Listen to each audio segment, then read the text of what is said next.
Hi guys, you are watching pharmacy the official YouTube channel और आप देख रहे हैं जी फिजियोलॉजी का lecture series first semester doctor pharmacy के लिए। टोटल टॉप ब्रेन ने हमें 7 चैप्टर दिए थे, इसको 7 वीडियोस के अंदर ही हमने डिवाइड किया था और आज आप लास्ट वीडियो देखने जा रहे हैं। इससे पहले भी बाकी वीडियोस अवेलेबल है, वो भी आप देख सकते हैं और इससे नीचे भी शॉर्ट कुछ टॉपिक्स अवेलेबल हैं। इन्हीं सिलेबस की मुश्तमिल पर वो बनाए गए हैं क्योंकि ये सारी शॉर्ट सीरीज रखी गई है पूरा लेक्चर्स को, ताकि आपके पेपर्स में आसानी हो। नीचे डेप्थ में जाने के लिए नीचे डेप्थ कॉन्सेप्ट मौजूद है। सबसे पहले रिक्वेस्ट है कि चैनल सब्सक्राइब कर दें, वीडियो को लाइक करें और अपने जो ग्रुप है आपका यूनिवर्सिटी इंस्टीट्यूशन उसके अंदर ये वीडियो जरूर शेयर करें। बाकी किसी जगह फेसबुक, इंस्टाग्राम, टिकटॉक किसी जगह शेयर करने की जरूरत नहीं है। और हाँ, अगर आप बुक परचेज करना चाहते हैं, स्पेशली फिजियोलॉजी पढ़ रहे हैं, फिजियोलॉजी के लिए बुक, इस तरह कोई सीरीज पढ़ रहे हैं तो उसकी बुक, सबका मैकेनिज्म सेम है। कैसे कि व्हाट्सएप नंबर पर रब्ता करें, मेरी टीम आपको सारा कुछ खुद समझा देगी।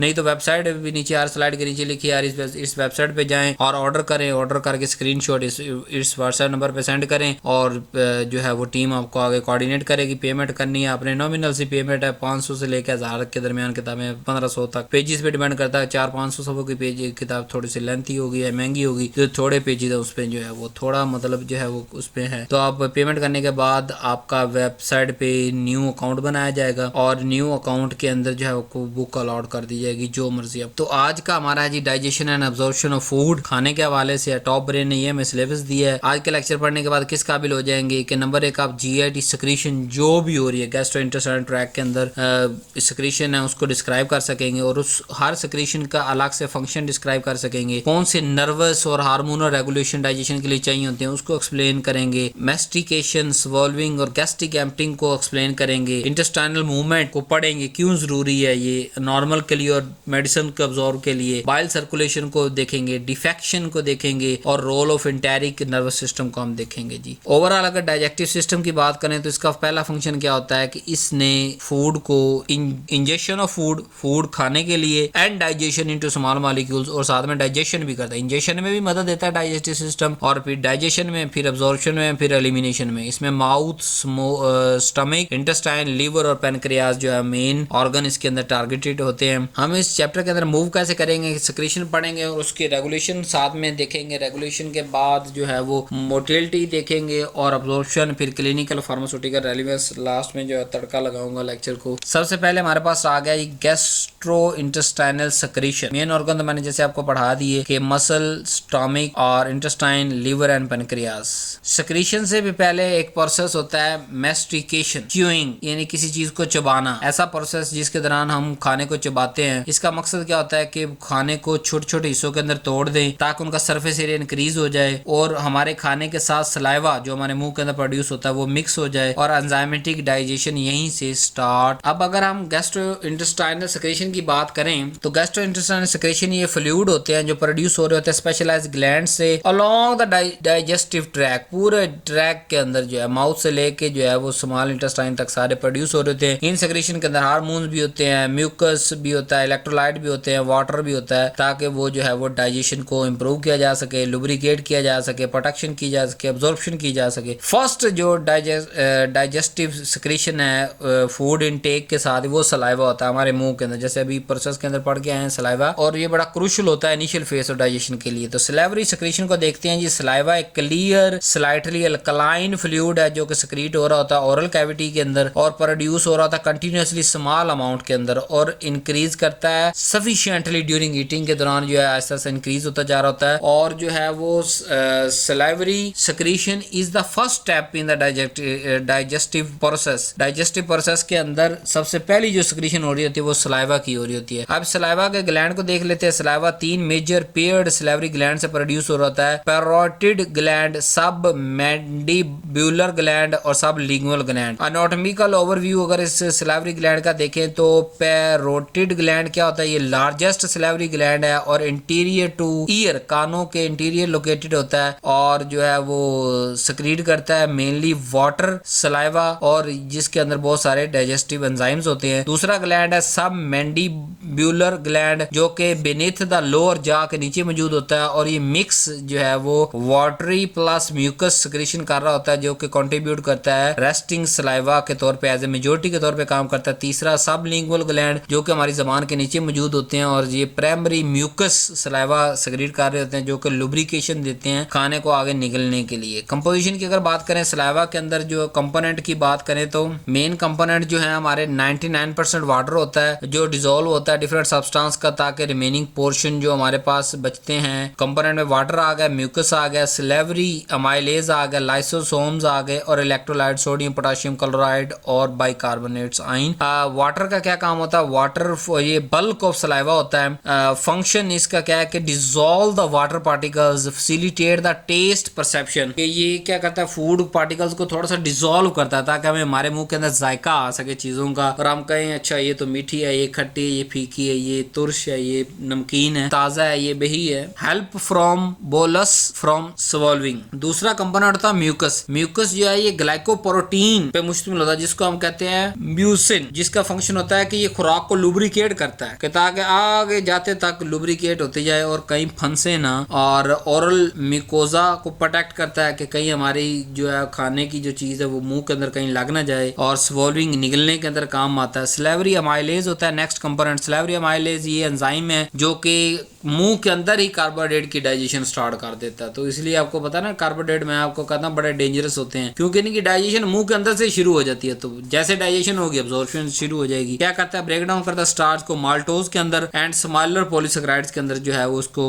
ब्रेक डाउन कर रहा होता है। ये केमिकल डाइजेशन जो है माउथ के अंदर शुरू हो जाती है। This enzymatic action continue briefly into stomach तक चलती रहती है अनटिल जो है वो एसिडिक पीएच आके रीच करे और इसकी जो है सिलाइवरी अमाइलेज का काम खत्म हो जाता है स्टमक के अंदर जब एसिडिक पीएच आती है तब। फिर लाइसोसोम्स भी होते हैं। लाइसोसोम ये एंटी माइक्रोबियल एंजाइम्स हैं, यानी खाने के अंदर कोई बैक्टीरिया मौजूद है तो उनके बैक्टीरिया के सेल वाल पे ये अटैक करता है और हमारे मुंह के अंदर वो इन्फेक्शन फैलने नहीं देता और खाने को भी बैक्टीरिया फ्री कर देता है। अगर मैकेनिज्म की बात करें सिलेवरी सिक्रीशन की तो सलाइवा प्रोड्यूस हो रहा था दो स्टेजेस के अंदर। एक होता है प्राइमरी स्टेज के produce by acinar cells isotonic to plasma, plasma से ये एसिटोनिक होता है। फिर मॉडिफिकेशन इन डक्ट के इलेक्ट्रोलाइट्स रीअब्सॉर्ब हो जाते हैं एंड सेक्रीट होते हैं। Final saliva become hypotonic and the rate of flow influence electrolyte composition. Regulation कैसे हो रही थी सिलेवरी ग्लैंड की कि सिलेवरी सिक्रीशन जो प्राइमरी रेगुलेट हो रही होती है ऑटोनोमस नर्वस सिस्टम के थ्रू, एएनएस के थ्रू, और ये स्टिमुलेशन अक्कर होती है टेस्ट, स्मेल, च्यूइंग और through the food. Parasympathetic stimulation produce करती है large amount of watery saliva और सिंपैथेटिक जो है वो स्मॉलर अमाउंट वॉल्यूम और मोर विस्कस सलाइवा प्रोड्यूस करती है। अगर इसके फंक्शन की बात करें तो जैसे हमने कहा कि lubrication, carbohydrate digestion, oral hygiene को प्रोटेक्ट करना। डेली प्रोडक्शन की बात करें से 1 से लेकर 1.5 लीटर सलाइवा पर डे के अंदर हम जो है बना रहे होते हैं अपने मुंह के अंदर। इंटीग्रेशन करके डाइजेशन के साथ तो फूड हमारे माउथ के अंदर जाती है, सलाइवा सक्रीट होता है, खाना उससे जो है वो मॉइस्चर नमी पकड़ता है और मिक्स होता है। अमाइलेज जो है स्टार्च को तोड़ना शुरू कर देता है और बोलस यानी कि एक बुरकी बनती है जिसको हम आगे निकलने के काबिल होते हैं चबाने के बाद। नेक्स्ट हमारे पास स्टेप आता है डीग्लूटेशन यानी स्वॉल्विंग का। स्वॉल्विंग ये ऐसा प्रोसेस जिसके अंदर जो है हम फूड को स्वलो कर रहे थे। 3 स्टेज पे मुश्किल होता है। नंबर 1 ऑरल वॉलंटरी, हम खुद जोर लगा के बोलस को आगे ले जाते हैं। दूसरा फेरेंजियल स्टेट जो कि इनवॉलंटरी है, और फिर एसोफेगल स्टेट वो भी इनवॉलंटरी है जो कि आगे खाने को ट्रैक के अंदर डाइजेस्टिव ट्रैक के अंदर फेंक। फिर नेक्स्ट गैस्ट्रिक सेक्रेशन की अगर बात करें जो कि गैस्ट्रिक ग्लैंड से सेक्रेट हो रहा होता है। गैस्ट्रिक सेक्रेशन जो है वो ये डाइजेस्टिव फ्लूइड होता है जो कि specialized gland located in mucosa of lining of stomach की लाइनिंग के अंदर ये म्यूकोजल ग्लैंड मौजूद होता है जो स्पेशलाइज्ड सेक्रेशन कर रहे होते हैं जिसे गैस्ट्रिक सेक्रेशन कहते हैं। ये सेक्रेशन होती है ये एक गैस्ट एसिडिक एनवायरनमेंट बनाते हैं जो कि प्रोटीन की डाइजेशन और माइक्रोबियल कंट्रोल, कार्बोहाइड्रेट तो मुंह से स्टार्ट हो गया डाइजेस्ट होना, अब प्रोटीन मैदे के अंदर स्टार्ट होगी डाइजेस्ट होना और माइक्रोबियल को कंट्रोल एसिडिक की वजह से माइक्रोबियल कंट्रोल होगा। Stomach remain numerous gastric gland, बहुत सारे ग्लैंड होते हैं which extend into the gastric mucosa के अंदर फैले हुए होते हैं और different type of secretory cell होते हैं। Each cell type produce specific component that contribute to digestion and protection of stomach lining. Structure की अगर ग्लैंड की गैस्ट्रिक ग्लैंड के स्ट्रक्चर की बात करें तो gastric gland are located in the mucosa of stomach के अंदर म्यूकोजा में मौजूद होते हैं और बिल्कुल स्मॉल पिट होती है ओपन जहां से जो है वो सरफेस पे जहां ये एक्सक्रीट कर देते हैं। They are the most abundant in body के अंदर मौजूद होते हैं and each gland contain the specialized cell responsible for secretion. अब कौन कौन से सेल सेल जो इन्वॉल्व होते हैं इनके अंदर पहला है पेरिटियल सेल जो कि HCl प्रोड्यूस करवाता है, दूसरा है चीप सेल जो कि पेप्सिनोजेन बनाता है, तीसरा है म्यूकस सेल जो कि म्यूकस बनाता है। और each of these play specific role. जैसे पेरिटियल सेल जो है हमारे पास क्या आता है कि पेरिटियल सेल लार्ज सेल होते हैं जो कि upper part of gastric gland में मौजूद होते हैं और HCl और इंट्रिंसिक फैक्टर को रिलीज करते हैं। HCl यानी हाइड्रोक्लोरिक एसिड जो है वो हाईली एसिडिक एनवायरनमेंट स्टमक के अंदर बनाता है, 102 pH होती है स्टमक की। और इसका फंक्शन क्या होता है कि ये पेप्सिनोजेन को पेप्सिन में कन्वर्ट करता है और ऑप्टिमाइज pH देता है एंजाइम एक्टिविटी के लिए कि सारे एंजाइम जो है वो काम कर सकें, और डिफरेंट प्रोटीन को डीनेचर कर देता है और जो माइक्रो ऑर्गेनिजम्स को किल करता है। अगर मैकेनिज्म की बात करें तो पेरिटियल सेल एक्टिवली सिक्रीट कर रहे होते हैं हाइड्रोजन आयन को इनटू गैस्ट्रिक ल्यूमेन के अंदर यूजिंग प्रोटॉन पंप, जो कि प्रोसेस इन्वॉल्व होता है formation of carbonic acid inside the cell and फिर रिलीज हो रही होती है हाइड्रोजन आयन की into lumen and then chloride ion जो है वो एक्सक्रीट हो रहा होता है और फॉर्मेशन ऑफ HCl बन के हमारे सामने आता है। यानी ये एनर्जी डिपेंडेंट प्रोसेस है। इंट्रिंसिक फैक्टर जो रिलीज हो रहते हैं, इंट्रिंसिक फैक्टर ये ग्लाइकोप्रोटीन होते हैं जो कि पेरिटियल सेल रिलीज करते हैं। ये बाइंड करते हैं विटामिन B12 के साथ और फैसिलिटेट करते हैं इसकी एब्जॉर्प्शन स्मॉल इंटेस्टाइन के अंदर। दूसरा हमारे पास सेल ये लोकेटेड होते हैं mainly lower part of gastric gland के, जो कि सिक्रीट करता है पेप्सिनोजेन, और जो पेप्सिन को पेप्सिनोजेन इज इनएक्टिव प्रिकर्सर और एक्टिवेट करता है पेप्सिनोजेन को पेप्सिन में कन्वर्ट कर देता है और पेप्सिन जो है प्रोटीन की डाइजेशन को स्टार्ट करता है। म्यूकोजल सेल होते हैं जो कि म्यूकस बनाते हैं और म्यूकस जो है वो प्रोटेक्टिंग लेयर बनाते हैं गैस्ट्रिक म्यूकोजा के ऊपर, पूरी एक लेयर बन जाती है फिर ताकि जो लाइनिंग है स्टमक की वो एसिड pH की वजह से जो है वो खराब ना हो सके। गैस्ट्रिक जूस की अगर कंपोजिशन की बात करें, जैसे अभी तक हम करके आ चुके हैं कि HCl, pepsin, intrinsic factor, mucus, water और इलेक्ट्रोलाइट मौजूद होते हैं और हम तकरीबन 1.5 से 2 litre per day gastric juice बना रहे होते हैं। फंक्शन क्या होता है? Protein digestion, killing the bacteria, vitamin B12 की एब्जॉर्प्शन। अगर रेगुलेशन की बात करें जो कि बड़ी अहम है गैस्ट्रिक सिक्रीशन की, तो गैस्ट्रिक सिक्रीशन 3 फेजेस के अंदर जो है रेगुलेट हो रहा होता है। पहला होता है सेफेलिक फेज जो कि initially by sight, smell and thought of food, कि जब हमें खुराक की सोच आती है या स्मेल आती है या हम जो देखते हैं तो हमारी सेफेलिक फेज जो है स्टार्ट हो जाती है जिससे सिक्रीशन जो है वो रेगुलेट होती है। दूसरी गैस्ट्रिक फेज होती है कि जब फूड स्टमक के अंदर पहुंच जाता है तब और ज्यादा इसकी गैस्ट्रिक सिक्रीशन होती है। इंटेस्टाइनल फेज के दौरान influence by chymic entering small intestine के अंदर जब काइम जाता है तो तब जो है वो इंटेस्टाइनल फेज के दौरान भी गैस्ट्रिक सिक्रीशन को हम रेगुलेट कर रहे होते हैं, तब बंद करना होता है।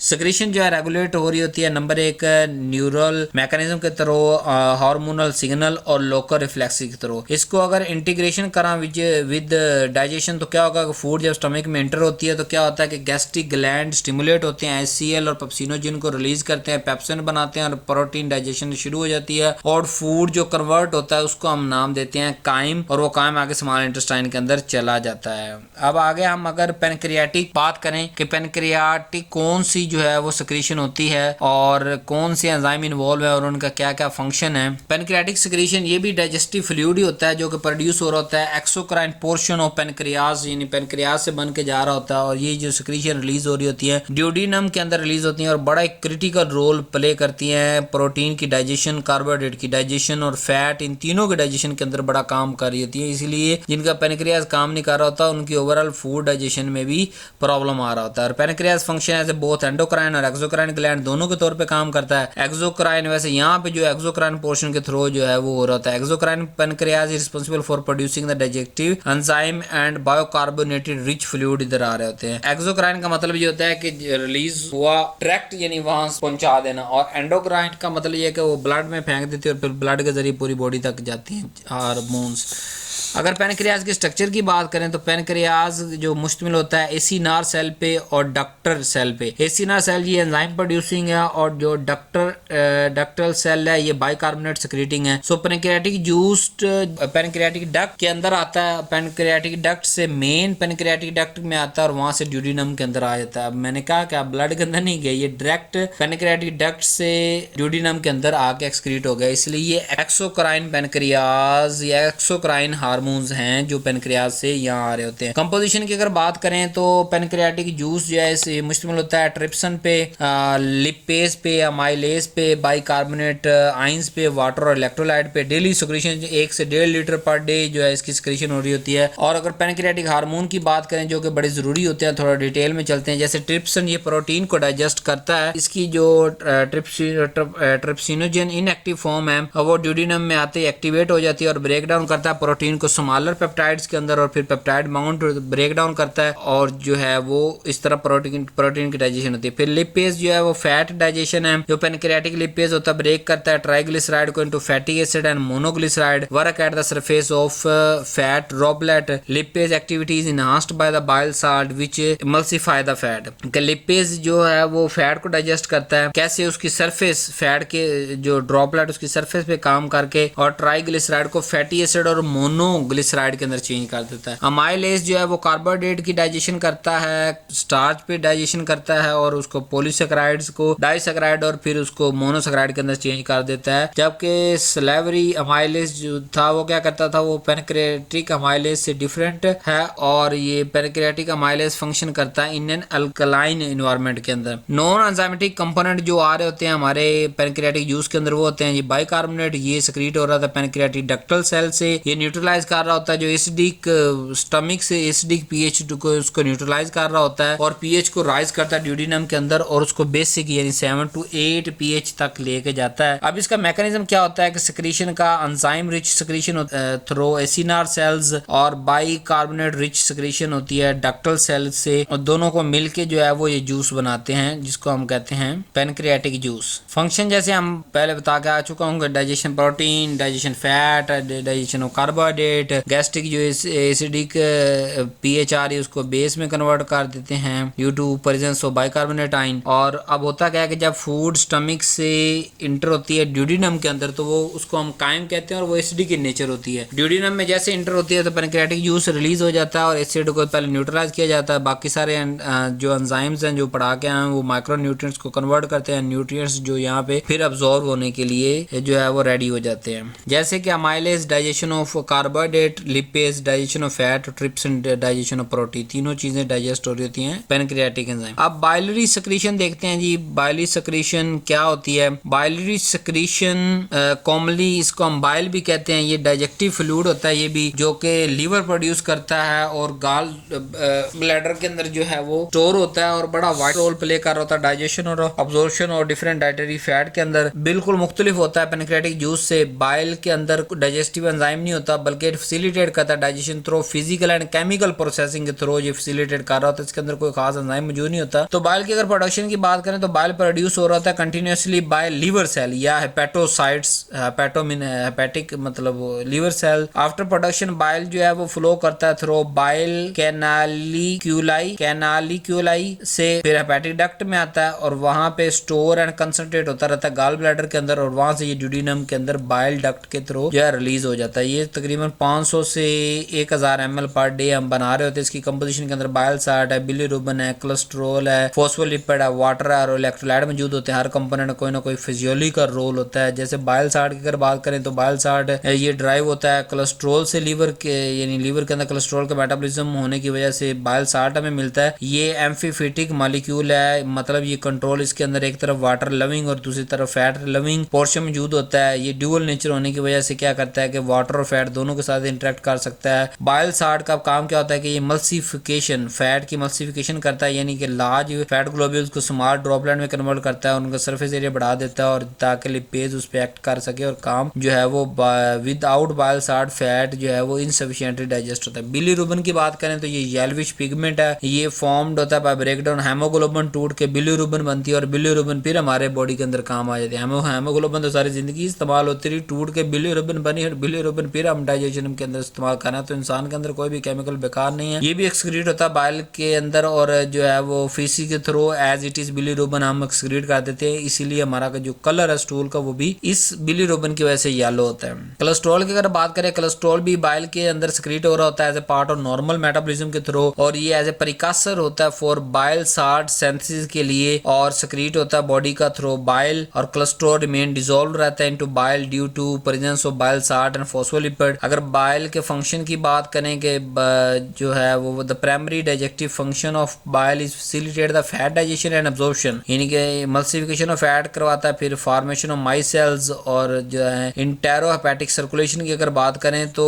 जब फैट जो है वो डाइजेस्ट हो जाता है उसके बाद क्या होता है मोस्ट जो बाइल साल्ट है वो रीअब्जॉर्ब हो जाता है स्मॉल इंटेस्टाइन के थ्रू, बाइल साल्ट रीअब्जॉर्ब होकर वापस चला जाता है return into liver via portal circulation के थ्रू और रिसाइकिल हो जाता है वो फॉर फर्दर यूज के लिए। इस रिसाइकलिंग प्रोसेस को हम इंटेरोहेपेटिक सर्कुलेशन कहते हैं, जो कि कंजर्व करता है हमारे बाइल साल्ट को दोबारा यूज करने के लिए। इंपॉर्टेंट क्यों है? क्योंकि कंजर्व करता है बाइल को, प्लस फैट डाइजेशन को इम्प्रूव इसके बगैर नहीं हो सकता। तो इंटेरोहेपेटिक सर्कुलेशन को थोड़ा दोबारा बता दूं कि इंटेरोहेपेटिक सर्कुलेशन जैसे ही बाइल फैट की डाइजेशन करके फ्री होता है तो बाइल साल्ट रीअब्सॉर्ब हो जाता है स्मॉल इंटेस्टाइन से, स्मॉल इंटेस्टाइन से वो रिटर्न हो जाता है पोर्टल सर्कुलेशन के थ्रू लिवर तक, और वहाँ जो रिसाइकल होता है लिवर के अंदर, और फिर जो है वो इस रिसाइकलिंग प्रोसेस को हम कहते हैं इंटेरोहेपेटिक सर्कुलेशन, और जो कि कंजर्व कर लेता है बाइल साल्ट को फिर नेक्स्ट मूवमेंट के लिए। मैकेनिज्म बाइल रिलीज की बात करें when fatty food inter duodenum, जैसे फैटी फूड हमने खाई और वो ड्यूडेनम यानी स्मॉल इंटेस्टाइन के अंदर पहुंची तो गाल ब्लैडर कंट्रैक्ट करता है और बाइल को इंटेस्टाइन के अंदर फेंक देता है। तो बाइल कंपोनेंट और उसका फंक्शन कौन सा? पहले बाइल साल्ट था जो कि फैट को इमल्सिफाई करता है, और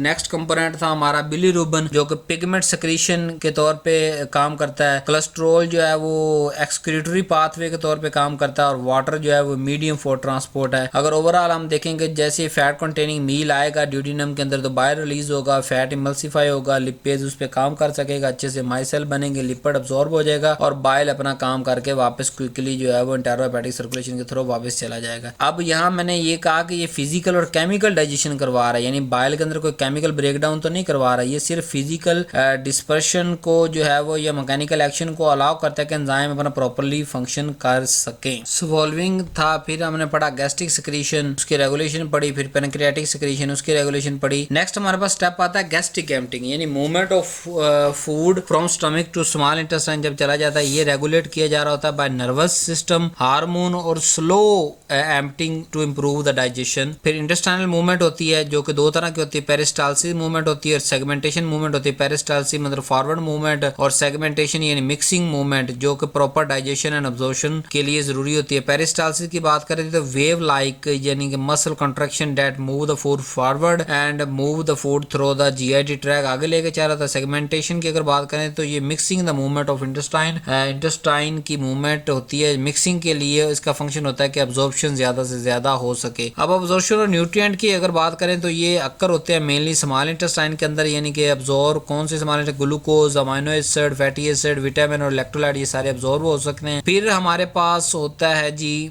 सेगमेंटेड मिक्सिंग के बाद आता है इंटेरोहेपेटिक सर्कुलेशन जो पढ़ चुके हैं। फिर होता है डिफेक्शन, डिफेक्शन जो है elimination of faecal material from body से जो है वो फीकल मटेरियल रिमूव हो जाता है। ये रेक्टल स्ट्रेच रिसेप्टर्स होते हैं जो कि उनसे कंट्रोल हो रहा होता है, ऑटोनोमस रिफ्लेक्सेस से वॉलंटरी कंट्रोल ऑफ मैकेनिज्म। और when the rectum is distended stretch receptor activated reflex contraction of rectum and internal anal sphincter relax करते हैं। External anal sphincter provide the voluntary control. और फिर हमारे पास आता है एंटेरिक नर्वस सिस्टम जो कि कॉम्प्लेक्स नेटवर्क है न्यूरॉन का जो कि गैस्ट्रोइंटेस्टाइनल वाल पे में मौजूद होता है, एम्बेड होता है गैस्ट्रोइंटेस्टाइनल वाल के अंदर, और इसको हम सेकंड ब्रेन भी कहते हैं। इसको हम जरा डिटेल से देखते हैं कि जो एंटेरिक नर्वस सिस्टम है जो कि नेटवर्क है नर्व्स जो कि जीआईटी सिस्टम को कंट्रोल कर रहे हैं, या ब्रेन ऑफ गट भी हम इसको कहते हैं, या सेकंड ब्रेन भी कहते हैं। ये सेंट्रल नर्वस सिस्टम से इंडिपेंडेंटली काम कर रहा होता है, ये सेंट्रल नर्वस सिस्टम पे डिपेंड नहीं करता। तो ये इसका जो मेन काम होता है एंटेरिक नर्वस सिस्टम के GIT motility, GIT secretion, blood flow और रेगुलेशन और डाइजेशन ऑटोमेटिकली करवा रहा होता है। इसको अगर हम इन डिटेल में अगर देखें तो जो कंपोनेंट होते हैं एंटेरिक के, वो पहला हमारे पास होता है जी माइएंटेरिक प्लेक्सिस जो कि मसल लेयर के दरमियान में होते हैं और मोटिलिटी को रेगुलेट कर रहे होते हैं। दूसरा होता है सब म्यूकोजल प्लेक्सिस जो कि सब म्यूकोजा में लोकेट कर रहे होते हैं और रेगुलेट करते हैं सेक्रीशन और ब्लड फ्लो। अगर एंटेरिक नर्वस सिस्टम के फंक्शन की बात करें तो ये पेरिस्टालसिस मूवमेंट को कंट्रोल करते हैं, ग्रैनुलर सेक्रीशन को कंट्रोल करते हैं और कोऑर्डिनेट करवाते हैं ब्लड फ्लो के, और integrate the local reflexes. So enteric nervous system का जो फंक्शन सेंट्रल नर्वस सिस्टम पे डिपेंड नहीं कर रहा होता, यानी कि मिसाल हमारे फूड हमने इंजेस्ट की, मुंह के अंदर आई, फिर मस्टिकेशन हुई, डी डिग्लूटिशन हुई, गैस्ट्रिक डाइजेशन हुई, हार्मोनल रेगुलेशन हुई, कंट्रोल गैस्ट्रिक एम्पटिंग हुई, इंटेस्टाइनल मिक्सिंग एंड फिर अब्जॉर्प्शन हुई, इंटेरोहेपेटिक सर्कुलेशन और लास्ट में डिफेक्शन हुई। अब यहाँ पे एक जो टॉपिक मैं आपको जरा डिटेल के अंदर करवाना चाह रहा हूँ वो है हमारा इस जीआईटी पूरे ट्रैक का जो नर्वस और हार्मोनल कंट्रोल कैसे हो रहा होता है। जैसे नर्वस कंट्रोल के अंदर इंटेरिक नर्वस सिस्टम जो भी हम पढ़ के आए हैं, ब्रेन ऑफ गट के, दूसरा ऑटोनॉमिक नर्वस सिस्टम इन्वॉल्व होता है, और हार्मोन कंट्रोल जो है गैस्ट्रिन, सेक्रेटिन और कोली साइटोकाइनिन मौजूद होते हैं। इनको जरा ये नर्वस और हार्मोनल कंट्रोल को जरा इन डिटेल में देखते हैं। Regulation of gastric secretion, nervous regulation कैसे कर रही होती है गैस्ट्रिक सेक्रेशन की। ओवरऑल न्यूरल रेगुलेशन कैसे हो रही होती है जी। Neural regulation began even the food before enter into stomach, stomach से दाखिल होने से पहले जो है न्यूरल रेगुलेशन स्टार्ट हो जाती है और पूरी डाइजेशन तक जो है ये जारी रहती है। इसमें सबसे पहले रोल होता है वेगस नर्व का। वेगस नर्व एक प्राइमरी पैरासिम्पैथेटिक नर्वस सप्लाइंग है स्टमक की तरफ, ये कनेक्ट करती है ब्रेन स्टेम को गैस्ट्रोइंटेस्टाइनल ट्रैक के साथ और बड़ा ही की रोल प्ले करती है सिक्रीशन ऑफ गैस्ट्रिक सिक्रीशन को। दूसरा हमारे पास आता है सेफेलिक फेस ऑफ गैस्ट्रिक, जैसे कि हमने पढ़ा कि नर्वस वेगस नर्व जो है वो पार्टिकुलर एक्टिवेट हो जाती है जैसे ही सेफेलिक फेस सामने आती है। मतलब हम जब फूड को देखते हैं, स्मेल करते हैं, टेस्ट करते हैं और फूड के बारे में सोचना शुरू करते हैं तो क्या होता है सेफेलिक फेस के दौरान जो है वो ये एक्टिवेशन स्टार्ट हो जाती है। अब जो ये वेगस स्टिमुलेशन है, ये जब स्टिमुलेट होती है तो वेगस नर्व क्या करती है, ये रिलीज करती है एसिटाइलकोलिन एट गैस्ट्रिक ग्लैंड को, वो पेरिटियल सेल को स्टिमुलेट करती है ताकि वो एसीएल बना सके, और फिर वो चीफ सेल को स्टिमुलेट करती है टू रिलीज पेप्सिनोजन और इनहांस करती है गैस्ट्रिक मोटिलिटी। अब अगर हम रोल देखें यहाँ इंटेरिक नर्वस सिस्टम का, इंटेरिक नर्वस सिस्टम ये नेटवर्क होता है न्यूरॉन का जो कि लोकेटेड होता है वाल ऑफ गैस्ट्रिक ट्रैक के अंदर या ब्रेन ऑफ गट, जैसे अभी थोड़ी सी हम बात करके आए हैं। इसको जरा डिटेल में देखते हैं कि इंटेरिक नर्वस सिस्टम के दो चीजों पे मेजर मुश्तमिल होता है। पहला हम कहते हैं जी माइएंट्रिक प्लेक्सिस, दूसरा सब म्यूकोजल प्लेक्सिस। माइएंट्रिक, ये दोनों प्लेक्सिस कोऑर्डिनेट कर रहे होते हैं गैस्ट्रिक सिक्रीशन और मूवमेंट। सो इंटेरिक नर्वस सिस्टम बस गैस्ट्रिक फेस रेगुलेशन कैसे करते हैं, जब फूड स्टमक के अंदर इंटर होता है तो स्ट्रेच करता है रिसेप्टर को, स्टमक वॉल जो एक्टिवेट हो जाती है और कीमो रिसेप्टर डिटेक्ट करते हैं कि न्यूट्रिएंट मौजूद हैं और लोकल रिफ्लेक्सिस इनिशिएट हो जाता है। लोकल रिफ्लेक्स से क्या होता है कि गैस्ट्रिक ग्लैंड जो है स्टिमुलेट होता है और फूड जैसे यानी स्टमक के अंदर आई गैस्ट्रिक डिस्टेंशन होती है, activation of enteric neuron activate होता है और वो पेरिटियल और चीफ शेल को और इंक्रीज कर देता है सिक्रीशन को। इसको हम कहते हैं gastric phase of secretion. Vagus और उसके दरमियान कैसे ये राब्ता होता है कि द वेगस नर्व और जो इंटेरिक नर्वस सिस्टम है ये इकट्ठे काम कर रहे होते हैं। वेगस नर्व प्रोवाइड करता है लॉन्ग रिफ्लेक्स कंट्रोल और जो इंटेरिक नर्वस सिस्टम है वो शॉर्ट रिफ्लेक्स कंट्रोल देता है। लॉन्ग रिफ्लेक्स कंट्रोल के अंदर क्या होता है कि ये ब्रेन से ओरिजिनेट होता है, वेगस नर्व तक पहुंचता है और फिर वो आगे गैस्ट्रिक ग्लैंड को बताता है कि बनाने के नहीं। शॉर्ट रिफ्लेक्स नर्व जो इंटेरिक नर्वस सिस्टम जो कि सेंट्रल नर्वस सिस्टम में मुश्तमिल नहीं होता, उस पर डिपेंडेंट नहीं होता, ये इंटायरली स्टमक वाल के अंदर मौजूद होता है और वहां से ये जो है वो कंट्रोल कर रहा होता है। ये दोनों रिफ्लेक्सेस जो है वो इंक्रीज करवाते हैं सिक्रीशन की जब फूड स्टमक के अंदर मौजूद होता है। यानी अगर ओवरऑल हम इसका समरी देखें तो वेगस नर्व क्या करता है, पैरासिम्पैथेटिक स्टिमुलेशन को इस्तेमाल करते हुए एसीएल और एंजाइम की सिक्रीशन को बढ़ाते हैं और enteric nervous system local reflex दे के सिक्रीशन और मोटिलिटी को बढ़ाते हैं। ओवरऑल अगर आप समझना है कि सीक्वेंस क्या है कि न्यूरल कंट्रोल का, जैसे हम किसी फूड को देखते हैं, स्मेल करते हैं या टेस्ट करते हैं तो क्या होता है वेगस नर्व एक्टिवेट होती है जो गैस्ट्रिक ग्लैंड को स्टिमुलेट करवाती है और जैसे फूड इंटर होता है स्टमक के अंदर उसके रिसेप्टर स्ट्रेच करते हैं, इंटेरिक नर्वस सिस्टम जो है वो उसकी रिफ्लेक्स आती है और सिक्रीशन इंक्रीज हो जाती है। तो ये सारा कोऑर्डिनेटेड रिस्पॉन्स होता है ताकि मैक्सिमम डाइजेस्टिव एफिशिएंसी हम लेके आ सकें। हार्मोनल, जैसे मैंने रेगुलेशन आपको पढ़ाई सारे सिस्टम के लिए, तो हार्मोनल के अंदर तीन तरह थे, गैस्ट्रिन थे, सेक्रेटिन थे और कोलिसाइटोकाइनिन थे। तो गैस्ट्रिन की बात करते हैं, इसका ये स्टमक के जी सेल से प्रोड्यूस हो रहा होता है और स्टिमुलाई जो फॉर रिलीज कहाँ से आता है कि जब प्रोटीन स्टमक के अंदर मौजूद है तो ये गैस्ट्रिन रिलीज होता है और गैस्ट्रिन डिस्टेंशन होती है और न्यूरल स्टिमुलेशन एक्टिवेशन से क्या होता है कि stimulate the secretion of HCl enhance the gastric motility और promote the growth of gastric mucosa। Gastrin mainly act कर रहा होता है गैस्ट्रिक फेस ऑफ जो डाइजेशन है तब ये काम कर रहा होता है। स्क्रीटन हार्मोन की बात करें ये एस सेल से बनता है और ये भी ड्यूडिनम से निकलता है। ये जो एसिडिकाइम जैसे ड्यूडिनम के अंदर इंटर होता है तो ये वहाँ एस सेल जो है वो स्क्रीटन बना देते हैं ड्यूडिनम यानी स्मॉल इंटेस्टाइन के अंदर। इसका काम क्या होता है कि ये स्टिमुलेट करता है बाइकार्बोनेट सिक्रीशन को, पैनक्रियास से बाइकार्बोनेट सिक्रीशन आए और गैस्ट्रिक की जो एसिडिक कंडीशन है उसको कम करे और अल्कलाइन इन्वायरमेंट को प्रोवाइड करे। स्क्रीटन भी प्राइमरली एक्ट करता है इंटेस्टाइनल फेज के अंदर कि जब खाना इंटेस्टाइन में पहुंचेगा तब स्क्रीटन काम करेगा, अदरवाइज काम नहीं करेगा। जैसे हमारे पास जो गैस्ट्रिन था वो गैस्ट्रिक फेज में जब स्टमक के अंदर था तो गैस्ट्रिक फेज थी तो तब गैस्ट्रिन ने काम किया था जो कि हमारे पास जी सेल से रिलीज हुआ और स्टमक के अंदर प्रोटीन मौजूद होने की वजह से रिलीज हुआ और इसने ना सिर्फ HCl की सिक्रीशन बढ़ाई बल्कि गैस्ट्रिक मोटिलिटी भी बढ़ा दी। और गैस जो सिक्रीटन है ये एस सेल से स्मॉल इंटेस्टाइन से बन रहा है और जैसे ही एसिडिक फूड ड्यूडिनम यानी स्मॉल इंटेस्टाइन के अंदर आती है तो ये बाइकार्बोनेट की सिक्रीशन पैनक्रियास से बढ़ाता है और गैस्ट्रिक जो एसिड सिक्रीशन है उसको रिड्यूस करता है और अल्कलाइन एनवायरनमेंट की तरफ लेके जाता है। लास्ट वन जो हमारे पास है वो है जी कोलिसाइटोकाइनिन जो कि प्रोड्यूस हो रहे होते हैं आई सेल की वजह से। ये भी ड्यूडिनम और जुजिनम यानी स्मॉल इंटेस्टाइन के अंदर प्रोड्यूस हो रहे होते हैं और ये फैटी एसिड और अमाइनो एसिड बनने के बाद जो है वो ये सिक्रीट होते हैं। इनका फंक्शन क्या होता है कि ये पैनक्रियाटिक एंजाइम की सिक्रीशन को बढ़ाते हैं, गाल ब्लैडर को कॉन्ट्रैक्ट करते हैं ताकि वो सिक्रीशन करे और गैस्ट्रिक एम्प्टिंग को जरा स्लो करवाते हैं। CCK यानी ये इंश्योर करते हैं कि डाइजेशन मैच करे न्यूट्रिशन कंपोनेंट्स के साथ कि जो चीज जिस चाहिए वही जो हम मंगवा सकें और वो उसके अंदर वो मौजूद हो। तो ये नर्वस और हम हार्मोनल कंट्रोल मैंने थोड़ा सा आपको डिस्क्राइब किया, थोड़ा सा अंदर जाके दोनों चीजें पैरासिम्पैथेटिक यानी ऑटो नर्वस सिस्टम का जो पैरासिम्पैथेटिक दिमाग की तरफ से आ रहा है वो भी आपको समझा और एंटेरिक जो खुद स्टमक के अंदर मौजूद है एंटेरिक नर्वस सिस्टम वो भी समझाया और हार्मोनल कंट्रोल भी मैंने आपको कुछ डिस्कस किया। इस पे सेपरेट वीडियो बनेगी फिर ही आपको ज़्यादा अच्छे से समझ आएगा।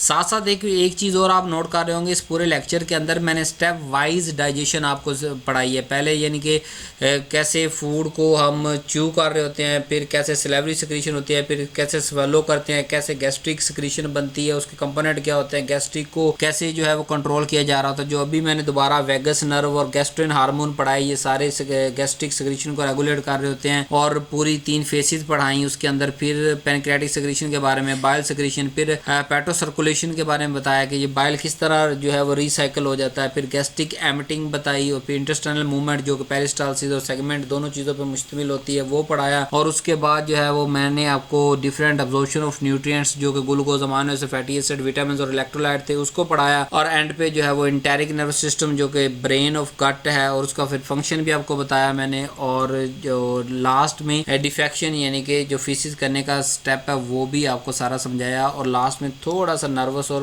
हार्मोनल को इन सारे स्टेप्स के साथ कंट्रोल किया। तो मैंने यहाँ डबल काम किया है, एक तो मैंने स्टेप वाइज डाइजेशन आपको पढ़ा दी है साथ साथ, और साथ साथ जो सिक्रीट जहाँ जहाँ बाइल सिक्रीशन गैस्ट्रिक जहाँ जहाँ जो है बननी थी उसका भी आपको पढ़ाना यानी कि मुकम्मल स्टेप वाइज डाइजेशन भी पढ़ाई है और उसका जो हार्मोनल सिक्रीशन और जो केमिकल सिक्रीशन हार्मोनल सिक्रीशन है प्लस नर्वस कंट्रोल है दोनों साथ साथ पढ़ाए हैं। तो कंफ्यूज नहीं होना, अगर आपको लेक्चर समझ नहीं आ रहा तो दोबारा से आप रिवाइज कर लें, 1-2 दफ़ा 3 दफ़ा वीडियोस देख लें। बाकी जो इसके जो मेन है नर्वस और जो हार्मोनल कंट्रोल इस पे अलग से वीडियो भी बना दूंगा और स्टेप ऑफ डाइजेशन उस पर भी अलग से वीडियो बना दूंगा। ये शॉर्ट वीडियो के अंदर मैं इतना ही कंटेंट आपको दे सकता था और उसको कवर कर सकता था। लास्ट में हम अपना टच देते हैं कि क्लिनिकल इंपॉर्टेंस के क्यों डाइजेशन और अब्जॉर्प्शन फूड की पढ़ना जरूरी है कि अगर हम पढ़ेंगे तो हम डिसऑर्डर जैसे कि gastritis, peptic ulcer, constipation, diarrhoea इन चीज़ों को हम समझ सकेंगे। जब हमें नॉर्मल फिजियोलॉजी आती होगी तो इन चीज़ों को हम समझेंगे। फिर जो ड्रग यूज़ करनी है फार्माकोलॉजिकल पॉइंट ऑफ व्यू से एंटासिड, प्रोटॉन पंप इनहिबिटर और लैक्सेटिव कॉन्स्टिपेशन वगैरह के लिए उनको भी हम ज़्यादा अच्छे से इस्तेमाल कर सकेंगे। उम्मीद है कि आपको आज का लेक्चर पसंद आया होगा। साथ में लास्ट में वही आखिरी रिक्वेस्ट, चैनल सब्सक्राइब कर दे, वीडियो को लाइक करें, व्हाट्सएप ग्रुप के अंदर शेयर कर दे। बुक परचेज करने के लिए व्हाट्सएप पे रब्ता करें या वेबसाइट पे ऑर्डर करके उसका स्क्रीनशॉट व्हाट्सएप पे सेंड करें। Thank you very much. उम्मीद है आज आपकी बुक जो है वो